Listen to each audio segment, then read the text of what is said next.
we're doing crimes against persons. We've had 69 citations issued with 41 warnings.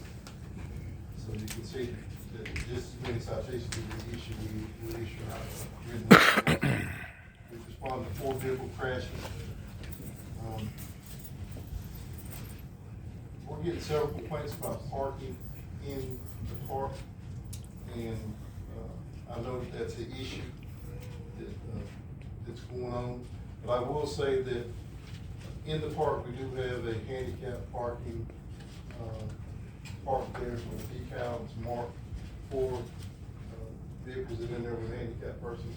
We also have or have allowed persons to park within the park that are having events. So if they're having an event and they were parking in the park, downloading their stuff, or I know the DJ park there was DJ in there. So there are times when people park in the park that I guess have equipment and stuff that they download it in their park and stay in the park. I know that there's been some people ticketed for parking in the park. But those people, some of those people have been warned about parking in the park also. What park? I'll entertain any questions from the council. Mayor, Chief, my concern with people getting getting ticketed at the park is that you're given ample time to, unload your equipment and to reload your equipment. My concern is, we have signs all over the park that says no parking for vehicles. And I know that the mayor has allowed people to park in there. But my thing is, how can we be consistent if we are not, if you say no parking, then why are we allowing parking at the park in that? And I'm just asking, it's not a personal thing with you or the mayor, but my concern is, if you say no parking, No parking. There are events that we have and that other persons have when they rent the park. The city, I assume that once they rent the park, they've stated that they're gonna have car shows or different events in it. So they are allowed to park in the park. if it's a car show. There are times that the city has events that police vehicles, fire vehicles, and other vehicles park in it. Most of the time, people park in the park and they download their equipment. There are times when the DJ parks in there and he leaves, he has some stuff on his vehicle still. So there are circumstances when people need to park in the park. Their need for it. There are circumstances where people are in the park that don't need to be parked there. And those people are the ones that are asked to park outside the park. And when they're asked that, they get upset, they do it anyways, day after day after day. So then they receive a citation. So in other words, we're gonna cherry pick people park there. I didn't say that. Yeah, you did.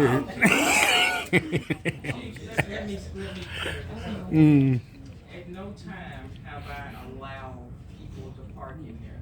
There were handicapped folks that parked in the park. Otherwise, other than that, it was the fire and police vehicles that were in there. We're aware of special events where people park in there, such as the car show.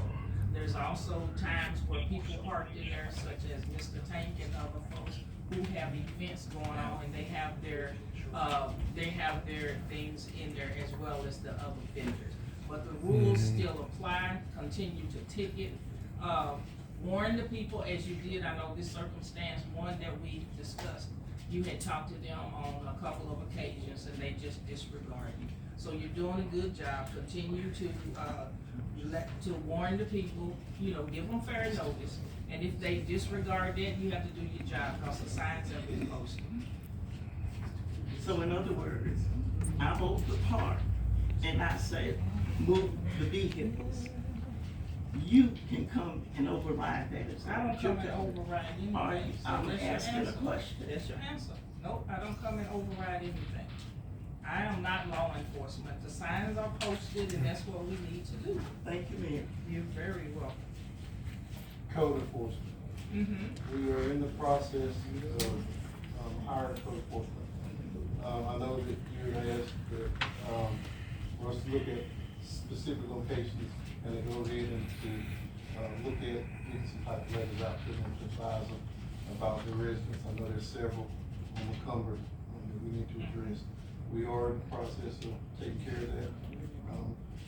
Just so that everyone knows that if they have a problem with code enforcement, if they look at the city's website, they can see the county's unified codes that is there. And those codes are not something the police department of the city just comes out and tells you that you need to cut your grass or move vehicles out of the yard, or you can't have certain things in your yard. Those codes are there, and that's something that has been adopted countywide. So when it starts happening, just understand, following the code. What's the So law? I'll say it again. I'm sorry. I'll say it again, so everyone's clear.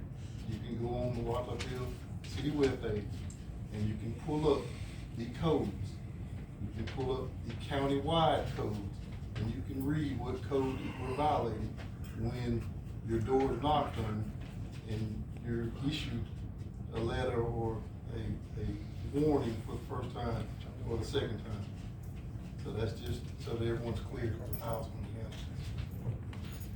handled. My question, Chief, would you explain the reason why we are concerned about these big trucks parking in neighborhoods and on the sides of the city streets and everything? The trucks parking on the city roadways or right of ways are causing problems for drivers to see around intersections right of ways. When they drive in the neighborhoods and they're parking in the neighborhoods, they're tearing up the roadways that you all drive on daily in your neighborhood. They're tearing up the concrete to their own property. They're tearing it up. However, it's the city that's gonna have to come in and fix those roads. Right. That's why the tractor trailer ordinance is there, for persons to park. And it states on private property or city property, you can't park there. So